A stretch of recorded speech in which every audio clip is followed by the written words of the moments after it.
Hello student, नमस्कार। कैसे हैं आप लोग? आशा करते होंगे बढ़िया होंगे। जैसा कि देखिए बोर्ड पे हम लोग लिखे हैं पहले से ही, कक्षा 12 रसायन विज्ञान पाठ 1 बिलियन हम लोग डिस्कस कर रहे हैं। तो बिलियन चैप्टर रसायन विज्ञान का इसका लेक्चर नंबर 3 आज हम डिस्कस करेंगे। लेक्चर नंबर 2 में हमने इन दोनों को देखा था, इन दोनों को कवर किया था। हम लोग अभी बिलियन की सांद्रता पढ़ रहे हैं कि किसी भी बिलियन की सांद्रता कैसे निकालते हैं। तो बिलियन की सांद्रता निकालने के लिए हम लोग इसके मात्रात्मक रूप से इसको 4 भागों में बांटा गया है। किसके किस में? प्रतिशत सांद्रता, सूक्ष्म सांद्रता, भार प्रति आयतन प्रति है ऐसे, भार प्रति आयतन सांद्रता, और एक लास्ट जो है वो भार प्रति भार सांद्रता है। तो इसमें हम लोग प्रतिशत सांद्रता को डिस्कस कर लिए हैं, सूक्ष्म सांद्रता को भी डिस्कस कर लिए हैं। आज हम डिस्कस करेंगे भार प्रति आयतन सांद्रता को। तो जो भार प्रति आयतन सांद्रता है ये किस प्रकार की बिलियन की सांद्रता निकालने के लिए है। उसमें बोल रहा है कि बिलियन का जो विलायक जो होता है वो किस में होना चाहिए? आयतन में होना चाहिए, लीटर में होना चाहिए। और विलेय की मात्रा जो होता है वो ग्राम में होना चाहिए, भार में होना चाहिए। मतलब भार चाहे आपका ग्राम रहे चाहे केजी रहे, मतलब भार में रहे। तो भार प्रति आयतन सांद्रता किसे कहते हैं, इसका परिभाषा हमने पहले ही लिख दिया है। देखिए भार प्रति आयतन सांद्रता क्या कहता है। देखिए इसके हेडिंग में ही इसकी परिभाषा छिपी हुई है। देखिए क्या लिखा है, किसी बिलियन की 1 लीटर में उपस्थित विलेय के ग्राम में द्रव्यमान को उस बिलियन का भार प्रति आयतन सांद्रता कहते हैं। इसका अर्थ ये है कि आप 1 लीटर का बिलियन ले लीजिए। 1 लीटर के बिलियन में कि जो हम विलेय, कोई बिलियन है 1 लीटर का ये पूरा, इसमें विलेय की मात्रा ग्राम में कितनी है? ग्राम में जो है उसी द्रव्यमान को हम लोग क्या बोलते हैं? बिलियन का भार प्रति आयतन सांद्रता। ठीक है, इतनी बात समझे ना। ये बिलियन कितना होना चाहिए? 1 लीटर का होना चाहिए। इसीलिए यहाँ पे लिखा ना किसी बिलियन के 1 लीटर में, या इसी को आप बोल सकते हैं प्रति लीटर बिलियन में उपस्थित विलेय के ग्राम में द्रव्यमान को उस बिलियन का भार प्रति आयतन सांद्रता कहते हैं। इसको निम्नलिखित पदों में व्यक्त किया जा सकता है। इसका देखिए ग्राम प्रति लीटर सांद्रता के लिए फॉर्मूला होता है विलेय का द्रव्यमान ग्राम में होना चाहिए, बिलियन का आयतन लीटर में होना चाहिए।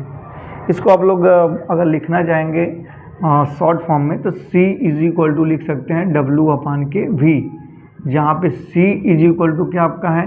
द्रव्यमान प्रतिशत है। W का है विलेय का द्रव्यमान है, और V बिलियन का आयतन। और ये जो ग्राम में होना चाहिए और ये रहना चाहिए लीटर में। ठीक है, तो इस पे तो क्वेश्चन नहीं पूछता है, लेकिन इस पे क्वेश्चन पूछ देता है ज़्यादातर मोलरता पे।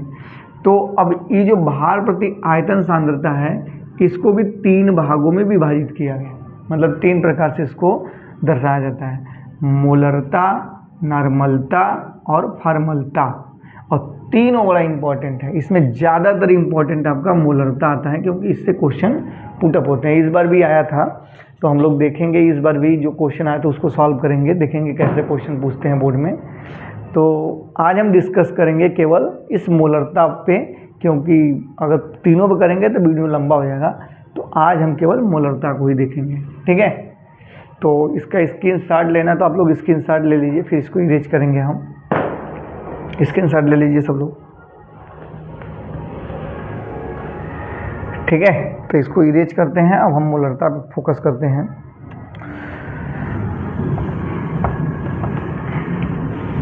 हम लोग धीरे धीरे स्टेप बाय स्टेप हर एक टॉपिक को क्लियर करेंगे आपके, तो वीडियो में बने रहिए आप लोग बस। तो चलिए मोलरता के बारे में आज शुरू करते हैं। बिलियन की सांद्रता हम लोग पढ़ रहे हैं, तो उसमें मोलरता क्या होता है ये देखेंगे। मोलरता क्या होता है, इसकी परिभाषा देखिए। आप ऐसे बोल सकते हैं कि प्रति लीटर बिलियन में उपस्थित विलेय के मोलों की संख्या को बिलियन की मोलरता कहते हैं। या इसे बोल सकते हैं किसी बिलियन की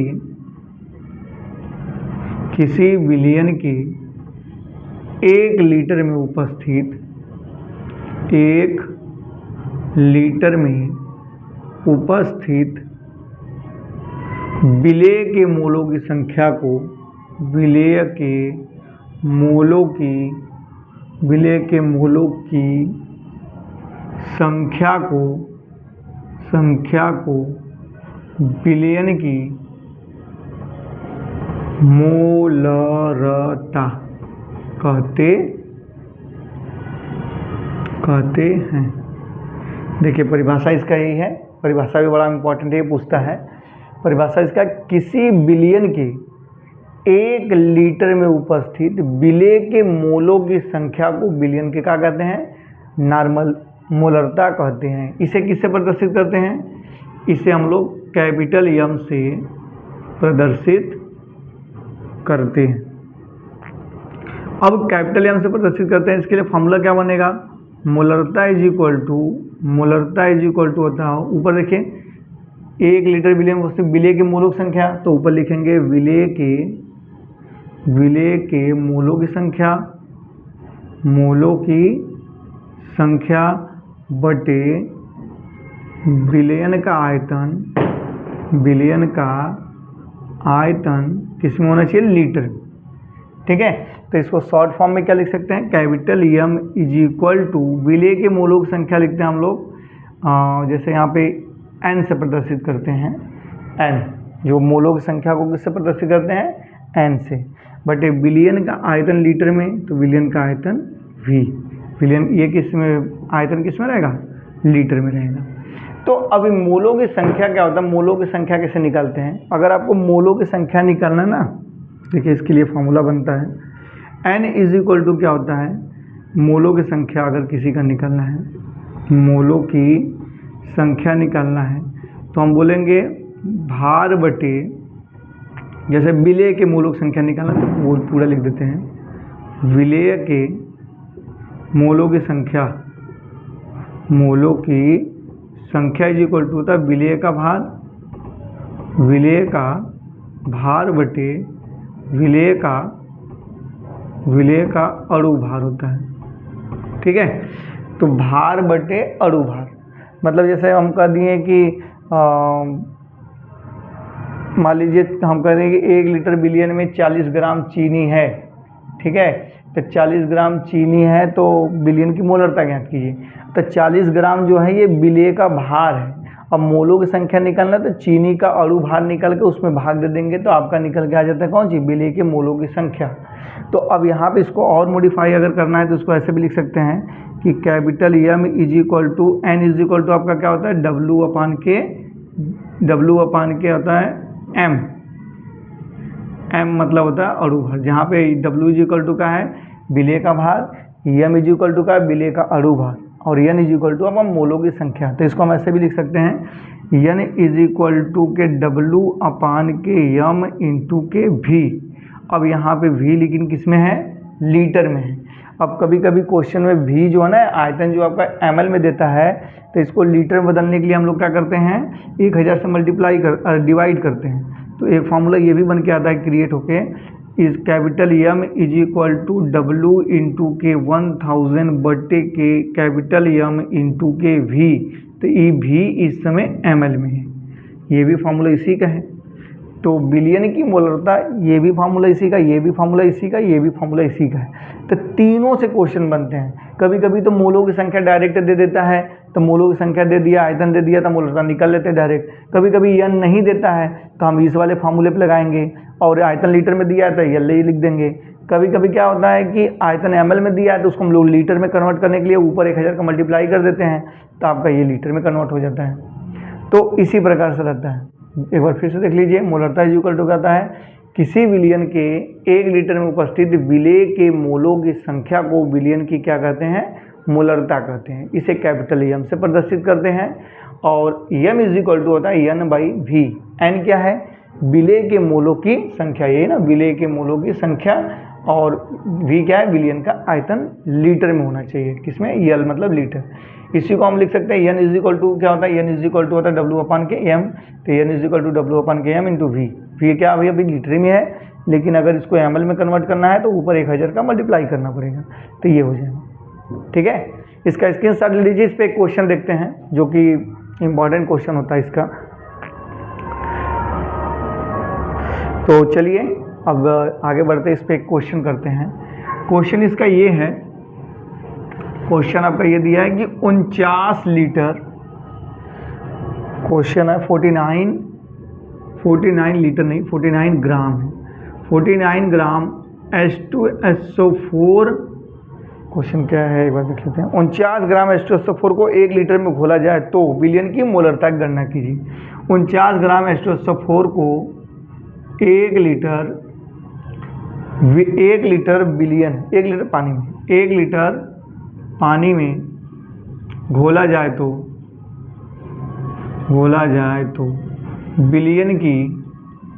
विलयन की मोलरता ज्ञात कीजिए। विलयन की मोलरता की गणना कीजिए। तब विलयन की मोलरता की गणना करेंगे भाई, देखिए कैसे, इसमें क्या क्या दिया, अच्छा पहले वो देख लीजिए। क्या है कि 49 ग्राम H2SO4 को 1 लीटर पानी में घोला गया, मतलब कि आयतन दे दिया 1 लीटर। तो पहले आपका फॉर्मूला क्या होता है, capital M is equal to small n into के V, आयतन किस में होना चाहिए, लीटर में। तो यहाँ पे हमको यहाँ पे मोलों की संख्या नहीं दिया है, बस यहाँ पे दे दिया है कि वो विलेय का क्या दे दिया, विलेय का भार दे दिया, मतलब W दिया है। तो W दिया है और इसका H2SO4 फार्मूला दिया है, तो इससे हम यम तो निकाल ही सकते हैं। तो यन को कन्वर्ट करना पड़ेगा किसमें, तो ये वाला फार्मूला नहीं लगेगा। तो capital M is equal to, क्योंकि N इज इक्वल टू क्या होता है, W/M होता है, जहाँ M इज इक्वल टू विलेय का, W इज इक्वल टू विलेय का भार, M इज इक्वल टू अणु भार होता है। तो आइए भाई इसको कन्वर्ट करते हैं। N को लिख सकते हैं W/M फिर इंटू V, और इसको ना यम ऐसे लिख दिया करो, यम इसलिए लिख देंगे क्योंकि दोनों कैपिटल यम हो जाएगा, तो कन्फ्यूजन हो जाएगा कि ये वाला मोलरता है कि ये वाला मोलरता है। मोलरता ये है, ये तो MW मतलब विलेय का मॉलिक्यूलर वेट है, मतलब अणु भार। तो अब यहाँ पे देखिए निकालते हैं, इस वाले फार्मूले से क्वेश्चन सॉल्व होगा, ऊपर वाले से अभी नहीं। तो यहाँ पे जो दिया उसको निकालिए। W कितना दिया है, W is equal to question में दे दिया 49 ग्राम, और MW कैसे निकलेगा। अब देखिए ये H2SO4 है ना, तो H2SO4 का इसका हाइड्रोजन का परमाणु भार कितना होता है 1, और दूठ है तो 2 का गुणा कर देंगे, फिर अणु भार ऐसे ही निकालते हैं। सभी का जो परमाणु भार होता है उसी को जोड़ देंगे तो पूरा अणु भार निकल जाता है। सल्फर का कितना होता है, सल्फर का होता है 16, तो 16 दूनी के 32, इसका परमाणु भार ऊपर होता है। ऑक्सीजन का कितना होता है 16, एक ऑक्सीजन का 16 है, यहाँ पे 4 ऑक्सीजन है, तो 16 चौके 64 प्लस के 64 को जोड़िए, 4 2 6 2 8, 2 एक कम 2 ही हो जाएगा, तो 2 ही लिख देते डायरेक्ट, 4 2 6 2 6 2 8 और 36 9, 98 आ गया। तो 98 यहाँ पे लिखेंगे किसका, ये MW। तो जब सब निकल ही गया, देखिए MW 98 है, W आपका कितना है 49 है, V आपको पता है कि 1 ही लीटर दिया है, तो बस यही सब वैल्यू इसमें रख देंगे। तो capital M is equal to क्या हो जाएगा, W का मान दिया आपको 49 अपान के ये MW कितना दिया है आपका 98, और इंटू आपका ये V कितना दिया है 1, तो आपका ये आ गया। इसको जब काटेंगे ना तो capital M is equal to लगभग 0.5।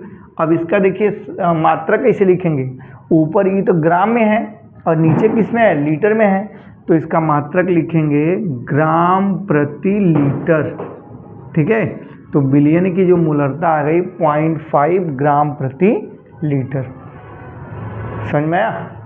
तो ऐसे ही आप लोग क्वेश्चन ये करेंगे, ठीक है। यहाँ पे आपको ये जैसे लीटर डायरेक्ट दे दिया, कभी कभी ml में देता है, तो ये वाला फार्मूला लगाएंगे यहाँ पे, कहाँ गए, यहाँ पे 1000 का मल्टीप्लाई करके, ठीक है।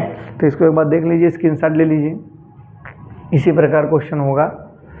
ज़्यादा बोर्ड में ज़्यादा कठिन नहीं, ऐसे ही नॉर्मल क्वेश्चन पूछते हैं। एक बोर्ड का जो इस बार 2025 में आया था क्वेश्चन, उसको देख लेते हैं। मतलब जो अभी बच्चे करंट में दिए हैं 2024 वाले, 25 में तो रिजल्ट आएगा, इसको हटा दें। अब देख लेते हैं वो क्वेश्चन कैसा था। वो क्वेश्चन थोड़ा बढ़िया है, जैसे कि उसमें कुछ निकालने के लिए भी सब दिए हैं। तो क्वेश्चन देखिए, हम बता देते हैं क्या है। पहले 2.4 मोल H2SO4 को 0.2 मोल H2SO4 विलयन की सांद्रता ग्राम प्रति लीटर में होगी विलयन की सांद्रता, विलयन की सांद्रता ग्राम प्रति लीटर में होगी। ये क्वेश्चन पूछा है, कह रहा है कि 0.2 क्वेश्चन आपका ये 0.2 मोल H2SO4 विलयन की सांद्रता ग्राम प्रति लीटर में होगी, ये पूछ रहा है। ठीक है, तो अब देखिए विलयन की सांद्रता पूछ रहा है ग्राम प्रति लीटर में, तो विलयन की सांद्रता ग्राम प्रति लीटर में हम लोग फार्मूला क्या देखे थे, तो ग्राम प्रति लीटर में सांद्रता हम लोग देखे थे विलय का भार, एकदम पहले ही जब फार्मूला लिखे थे, यहाँ पे लिख देते फार्मूला, ग्राम प्रति लीटर जो सांद्रता है आपका वो क्या होता है, विलय का भार, विलय का भार किस में होना चाहिए, ग्राम में, बटे विलयन का आयतन, विलयन का आयतन, आयतन किस में होना चाहिए, लीटर में, यही था ना। तो इसमें देखिए क्या क्या दिया है, इसमें तो विलय का भार ही नहीं दिया है, डब्लू दिया ही नहीं है, आयतन तो मान लीजिए बोल रहा है कि इतना विलयन की सांद्रता ग्राम प्रति लीटर मतलब बोल दिया तो 1 लीटर में, तो आयतन तो दिया है, मतलब आयतन तो 1 लीटर दिया है, लेकिन हमको डब्लू नहीं दिया है। तो डब्लू निकालने के लिए देखिए विलयन की मोलरता इस बार दिया है, मोलरता कितना दिया है, 0.2, तो 0.2 capital M is equal to क्या होता है आपका, capital M is equal to W upon के एम डब्लू इंटू के वी, यही होता है ना। तो यहाँ से हम डब्लू निकाल सकते हैं, डब्लू कैसे निकलेगा, क्योंकि एम भी हमको पता है, ये तो हम निकाल ही लेंगे। H2SO4 का भी पिछले वाले क्वेश्चन में देखे थे 98 था, तो इसमें भी 98, आयतन आपको 1 दिया ही है, तो यहाँ से निकाल सकते हैं। तो यहाँ पर रखिए एम की value 0.2 is equal to W upon के एम, डब्लू कितना आएगा इसका, H2SO4 का जब हम निकालोगे तो 2 किसका होगा, 1 गुणे 2 प्लस 16 दूनी के 32 प्लस 16 चौके 64, सबका जोड़ोगे तो 98 आएगा, तो यहाँ पर रख देते 98 और इंटू आयतन तो आपको 1 ही दिया है, तो क्या W is equal to 0.2 into 98 लिख सकते हैं, 1 का मल्टीप्लाई करेंगे तो 1 ही आएगा, मतलब 98 ही आएगा। तो अब यहाँ से W निकल गया, जब W निकल गया तो क्या इस वाले फार्मूले में आप रख सकते हैं, तो क्या W इज इक्वल टू, देखिए यहाँ से इसके नीचे आपको लिखेंगे, इसको जब मल्टीप्लाई करेंगे तो कितना आएगा, पहले ये देख लीजिए, 98 में 0.2 का मल्टीप्लाई करिए, 8 दूनी 16 6 में 1 और 9 दूनी 18 19, 1 अंक बाद 10 तो 1 अंक बाद 10 19.6 आएगा, तो W इज इक्वल टू आ गया 19.6। अब इसी को हमको निकालना क्या है, ग्राम प्रति लीटर में सांद्रता ना, तो बस इसी में रख दीजिए। देखिए क्वेश्चन कैसे पूछ दिया, मोलरता देकर के ये पूछ दिया ग्राम प्रति लीटर सांद्रता, तो यहाँ पे लिखेंगे विलय का भार कितना होता है, ग्राम प्रति लीटर सांद्रता को हम लोग C is equal to W upon V लिखते थे ना फार्मूले में, तो यहाँ पे लिख लीजिए C इज इक्वल टू कितना, W को मान दिया 90.6, आयतन दिया 1, तो C इज इक्वल टू 19.6, तो ये वाला आपका ये वाला क्वेश्चन इसका हो जाएगा। ये इसका मात्रा क्या होगा, ऊपर ग्राम है नीचे लीटर है, तो ग्राम प्रति लीटर ये आ जाएगा। ये आपका 2024 का क्वेश्चन है, इस बार बोर्ड में यही पूछा था मोलरता से। तो मोलरता से क्वेश्चन देखिए बनते हैं तो ज़्यादा कठिन भी नहीं रहते हैं, सिंपल क्वेश्चन रहते हैं। तो मोलरता कंप्लीट यहाँ पे होता है आपका, ठीक है। मोलरता किसे हमने आज क्या पढ़ा, मोलरता किसे कहते हैं, प्रति लीटर बिलियन में उपस्थित विलय के मोलों की संख्या को उस बिलियन की क्या कहते हैं, मोलरता कहते हैं। फिर उसके बाद हमने देखा, अच्छा हाँ अभी एक चीज़ इसमें बताना है आपको, मोलरता को प्रभावित करने वाले कारक, फिर हमने उस पर क्वेश्चन देखा। तो अब इसमें अब देखते हैं हम मोलरता को प्रभावित करने वाले कारक कौन कौन होते हैं। इसको हटा दें, अब इसका स्क्रीनशॉट लेना तो ले लीजिए। अब इसमें एक चीज़ और बताना आप लोग को है, हम तो वो तो भूल ही गए भाई, चलिए याद आ गया अच्छे समय पे। अब एक हेडिंग है इसमें, मोलरता को प्रभावित करने वाले, मोलरता को प्रभावित करने वाले कारक। मोलरता को थोड़ा इंक इसमें ख़त्म हो गया है, इंक डाल लें क्योंकि इस पर आप लोग को क्लियर नहीं दिखेगा।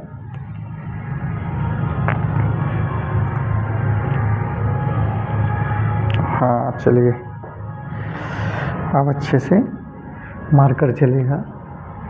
अब हम शुरू करते हैं। मोलरता को प्रभावित करने वाले, मोलरता को प्रभावित करने वाले कारक, मोलरता को प्रभावित करने वाले कारक। अच्छा, मोलरता को क्या क्या प्रभावित करता है, मोलरता को क्या क्या प्रभावित कर सकता है? पहला जो है आपका ताप। ताप जो है मोलरता को प्रभावित करता है। मोलरता को प्रभावित, थोड़ा फोन आने लगा, इसको रुक जाइए। मोलरता को प्रभावित करने वाले कारक कौन कौन है? ताप। देखिए, अगर ताप हम बढ़ाएंगे तो विलयन की जो सांद्रता है वो घटती है, मोलरता घटेगी। कैसे? देखिए, मोलरता घटती कैसे है? जैसे हम मान लीजिए ना, ऐसे ये 1 बिलियन आपका 1 लीटर का है यहाँ तक, तो 1 लीटर बिलियन है। तो इस समय देखिए, मोलरता इज इक्वल टू क्या होता है? मोलरता capital M is equal to W/V। अच्छा, एक बात बताइए, तो अगर हम V को बढ़ाएंगे तो V को बढ़ाएंगे तो M घटेगा कि नहीं?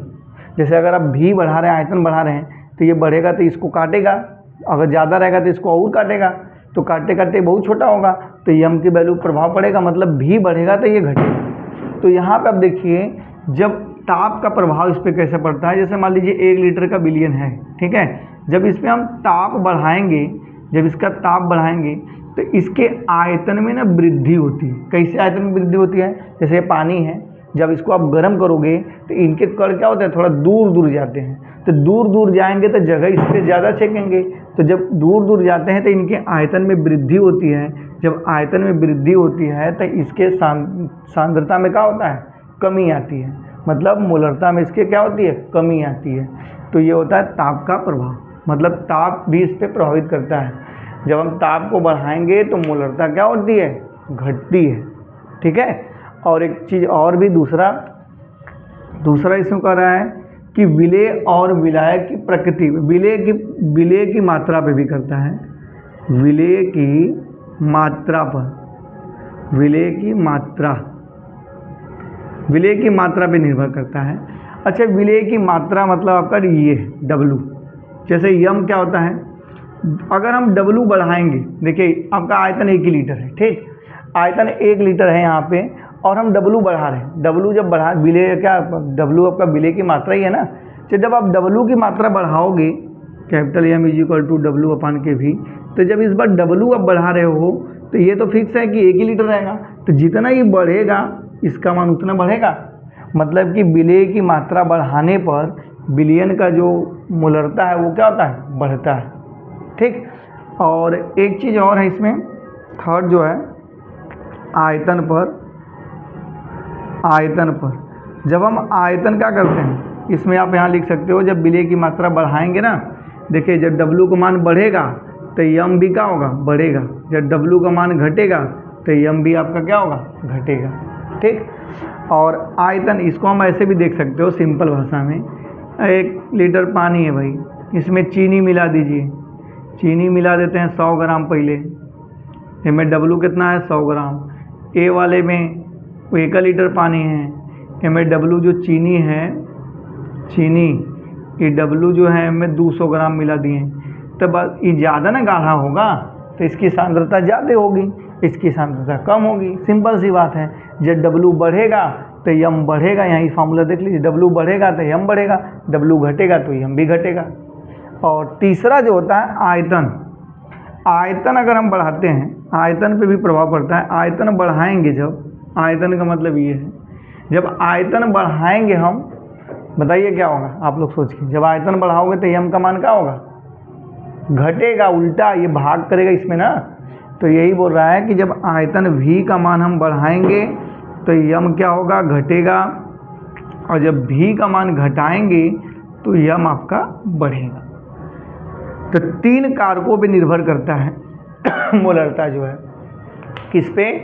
ताप पे, विलेय की मात्रा पर, आयतन पर। ताप बढ़ाएंगे ताप बढ़ाएंगे, जब टेम्परेचर बढ़ाएंगे तो आयतन ऑलरेडी बढ़ेगा, जब आयतन बढ़ेगा आपका तो यम घटेगा। ठीक, विलय की मात्रा जब W बढ़ाएंगे तो आपका यम भी बढ़ेगा, जब W घटाएंगे तो यम भी घट जाएगा। आयतन क्या होता है, जब V बढ़ेगा तो यम घटेगा, जब जब यम घटेगा अरे V घटेगा तो यम बढ़ेगा। तो इतना कंप्लीट आपका मोलरता है।